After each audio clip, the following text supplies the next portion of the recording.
Hello students, welcome back to this channel. So students, इस video में हम exercise 7.2 का क्वेश्चन नंबर 1 सॉल्व करेंगे एनसीईआरटी की टेक्स्ट बुक से। क्वेश्चन है, in an isosceles triangle A B C with A B is equal to A C. So पहले तो हम एक isosceles triangle A B C draw कर लेते हैं।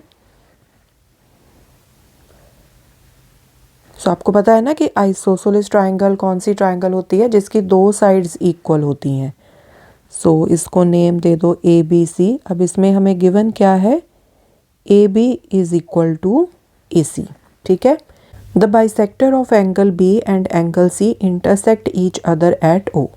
सो यहाँ पर इस तरह से angle B and angle C के जो बाइसेक्टर्स हैं वो आपस में पॉइंट ओ के ऊपर इंटरसेक्ट करते हैं। ओके, मैं ऐसे रफ फिगर बना रही हूँ। ठीक है। ज्वाइन ए टू ओ, आपने ए को इस तरह ओ के साथ ज्वाइन कर देना है। ठीक है। Show that O B is equal to O C, आपने शो करना है O B is equal to O C है। सेकेंड पार्ट में A O bisects angle A, and जो ए ओ है वो ये जो पूरे का पूरा एंगल ए है उसको दो इक्वल पार्ट्स में स्प्लिट करता है। बाइसेक्ट का मतलब होता है टू इक्वल पार्ट्स में स्प्लिट कर देना, डिवाइड कर देना। ठीक है। सो स्टार्ट करते हैं इसको। अब यहाँ पर देखो, आपको गिवन है A C is equal to A B. ठीक है, यहाँ पर क्वेश्चन में आपको गिवन है। नाउ होता क्या है, angles opposite to equal sides they are equal. So यहाँ पर देखो ए बी ए सी के इक्वल है। ठीक है। सो ए बी के ऑपोजिट वाला कौन सा एंगल है, एंगल सी। ए सी के ऑपोजिट कौन सा एंगल है, एंगल बी। सो ये एंगल्स आपस में क्या होंगे, equal. So therefore angle B is equal to angle C. Reason हम साथ में लिखेंगे, angles opposite to equal sides are equal. ठीक है। सो अगर एक ट्राइंगल में दो इक्वल साइड्स हों तो जो उनके ऑपोजिट वाले एंगल्स होते हैं दे आर इक्वल।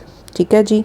अब क्वेश्चन में हमें दिया है bisectors of angle B and angle C intersect each other at O. So that means यहाँ पर B O and C O ये angle B and angle C के बाइसेक्टर्स हैं। राइट। सो बाइसेक्ट करने का क्या मतलब होता है कि अगर आपको इस तरह से कोई एंगल दिया है एंड इस तरह से एक जो रे है वो इसको बाइसेक्ट कर रही है, सो दैट मीन्स ये इस पूरे के पूरे एंगल को दो इक्वल एंगल्स में, मतलब दो इक्वल पार्ट्स में डिवाइड कर रही है। ठीक है जी। सो यहाँ पर हम लिखेंगे B O and C O bisects angle B and angle C respectively. ठीक है। So therefore half of angle B is equal to half of angle सी।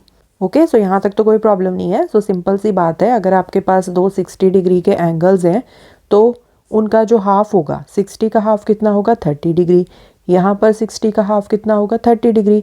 तो ये भी आपस में क्या होंगे, इक्वल होंगे। राइट। सो अगर इसी तरह से आपके पास दो एंगल्स हैं, एंगल बी एंगल सी के इक्वल है, तो अगर हम इन दोनों एंगल्स का हाफ कर देंगे, हाफ ऑफ एंगल बी वो किसके इक्वल आएगा, हाफ ऑफ एंगल सी के। राइट। तो इसीलिए हमने यहाँ पर लिख लिया half of angle B is equal to half of angle C. Right. अब क्योंकि B O and C O ये बाइसेक्ट कर रहे हैं ना angle B and angle C को, तो यहाँ पर ये वाला एंगल एंड ये वाला एंगल, इसको नेम दे दो एंगल 1, इसको नेम दे दो angle 2। So half of angle B क्या है, angle 1। So this is equal to half of angle C मतलब एंगल 2। राइट। क्योंकि बी ओ क्या है, पूरे के पूरे एंगल बी को बाइसेक्ट कर रहा है। राइट। तो ये वाला पार्ट एंड ये जो एंगल 1 है ये आपस में इक्वल होंगे। ठीक है। सो इसीलिए यहाँ से हमने ले लिया हाफ ऑफ एंगल बी मतलब एंगल 1, एंड सिमिलरली यहाँ पर हाफ ऑफ एंगल सी हमने ले लिया एंगल 2। तो ये आपस में हो गए इक्वल। अब देखो ये वाली जो ट्राइंगल है, ट्राइंगल ओ बी सी, यहाँ पर हम लिख लेंगे in triangle O B C angle 1 is equal to angle 2। यहाँ ऊपर प्रूव्ड अबव इस तरह से लिख लो कि हमने ऑलरेडी ऊपर इसको प्रूव कर दिया है कि ये दोनों एंगल्स आपस में इक्वल हैं। सो देयरफॉर हमने क्या स्टडी किया है कि अगर एक ट्राइंगल में इस तरह से दो इक्वल एंगल्स हों तो उनके जो ऑपोजिट वाली साइड्स होती हैं दे आर इक्वल, ठीक है। सो एंगल 1 के ऑपोजिट वाली साइड है OC, एंगल 2 के ऑपोजिट वाली साइड है OB, so therefore OB is equal to OC। OB is equal to OC लिख लो या OC is equal to OB लिख लो, साथ में अपने रीजन जरूर देना है। Sides opposite to equal angles are equal, so therefore OB is equal to OC। So ये हो गया आपका फर्स्ट पार्ट। अब हम करते हैं सेकंड पार्ट। सेकंड पार्ट में उन्होंने बोला है कि आप शो करो AO बाइसेक्ट्स एंगल A, मतलब ये जो AO है वो इस पूरे के पूरे एंगल को बाइसेक्ट करता है, मतलब दो इक्वल एंगल्स में उसको स्प्लिट कर रहा है। तो इसके लिए अगर आप ये प्रूव कर दो कि triangle AOB and triangle AOC ये आपस में कॉन्ग्रुएंट हैं, तो कॉन्ग्रुएंट होंगे तो ऑब्वियसली जो कॉरेस्पॉन्डिंग पार्ट्स होते हैं कॉन्ग्रुएंट ट्राइंगल्स के वो आपस में इक्वल होते हैं। सो ये वाला एंगल एंड ये वाला एंगल ये दोनों है corresponding parts of congruent triangles, तो ये आपस में इक्वल हम प्रूव कर सकते हैं। तो पहले हम क्या करेंगे, हम इन दोनों ट्राइंगल्स को कॉन्ग्रुएंट प्रूव करते हैं। Okay, so we will write in triangle AOB and in triangle AOC AB is equal to AC। क्यों? क्योंकि ये आपको क्वेश्चन में यहाँ पर गिवन है AB is equal to AC। अब ये वाली जो साइड है AO ये दोनों ही ट्राइंगल्स में कॉमन है, right. So AO is equal to AO, इसका रीज़न है कि ये कॉमन साइड है। ओके, एंड हमने अभी फर्स्ट पार्ट में क्या प्रूव किया, OB is equal to OC। यहाँ पर हम रीज़न लिख देंगे प्रूव्ड ऑलरेडी या प्रूव्ड अबव, ठीक है।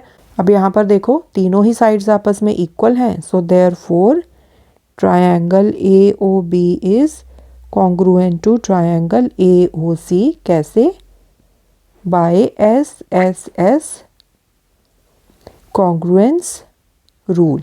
ओके, अब क्योंकि ये दोनों ही जो ट्राइंगल्स हैं वो आपस में कॉन्ग्रुएंट हैं, सो देयरफॉर दिस एंगल, मतलब इसको नेम दे दो एंगल 3, इसको नेम दे दो angle 4, so therefore angle 3 is equal to angle 4। कैसे? By CPCT, corresponding parts of congruent triangles, and वो होते हैं इक्वल। अब क्योंकि एंगल 3 एंगल 4 के इक्वल है, सो इसका मतलब क्या है कि जो AO है वो एंगल A को बाइसेक्ट कर रहा है। So this implies AO bisects angle A। So इस तरह से आपने इसको कर दिया prove. Okay students, so this was question number 1। Next question we will solve in the next video. Thanks for watching, take care.